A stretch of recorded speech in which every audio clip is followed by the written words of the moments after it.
গবেষণায় দেখা গেছে যে 25 থেকে 35 বছর বয়সে যে নারীরা রয়েছে তাদের মধ্যে যৌন চাহিদা সবচেয়ে কম বা মাঝারি। আবার 35 থেকে 45 বা 40 বছরের যে নারীরা রয়েছে তাদের মধ্যে যৌন চাহিদা সবচেয়ে বেশি কাজ করে, এবং একইভাবে 45 বছর বা 40 বছরের পরে যে নারীরা রয়েছে তাদের মধ্যেও যৌন চাহিদা আস্তে আস্তে কমতে থাকে। এখানে আসলে বেশ কিছু বিষয় কাজ করে। সবচেয়ে গুরুত্বপূর্ণ যে বিষয়টি রয়েছে সেটি হচ্ছে হরমোনের যে বিষয়টি। যেহেতু মেয়েদের শরীরে হরমোনের একটা বিষয় কাজ করে, এবং আমরা জানি যে মেয়েদের শরীরে একটি অন্যতম ক্রিয়া হচ্ছে মাসিক, এবং তার সাথে কিন্তু বেশ কিছু হরমোন জড়িত। অর্থাৎ এবং একটা বয়সে গিয়ে বিশেষ করে 40-এর পরে কিন্তু তাদের মাসিক যখন বন্ধ হয়ে যায় তখন কিন্তু তাদের শরীরে একটা হরমোনাল ইমব্যালেন্স হয়ে থাকে, যার ফলে কিন্তু তার শরীরে একটা সব কিছু মিলে কিন্তু একটা নতুন একটা প্রভাব পড়ে। এর ফলে কিন্তু আপনার দেখা যাচ্ছে যে সেক্সুয়াল অ্যাক্টিভিটিসের যে বিষয়গুলি আছে সেটার একটা তারতম্য হতেই পারে।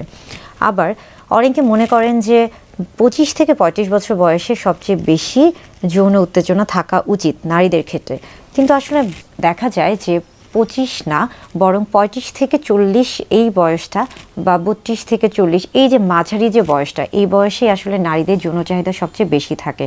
তবে অনেক গবেষণায় আবার দেখা যাচ্ছে যে অনেকে বলে থাকেন যে এই সময় মেয়েরা যেহেতু সবচেয়ে বেশি বিভিন্ন ধরনের কাজে কর্মে লিপ্ত থাকে, বিশেষ করে দেখা যাচ্ছে যে এই সময় তারা বিবাহ বন্ধনে আবদ্ধ হয়, এই সময় তারা বিভিন্ন ধরনের কাজ করে থাকেন, এবং এই সময় তাদের হচ্ছে গর্ভধারণ থেকে শুরু করে বাচ্চা লালন পালন, এই যে বিভিন্ন ধরনের কাজে কর্মে তারা ব্যস্ত থাকেন, যার ফলে অনেকের ক্ষেত্রে আবার এই বয়সে যৌন উত্তেজনাটি সবচেয়ে কম দেখা যায়।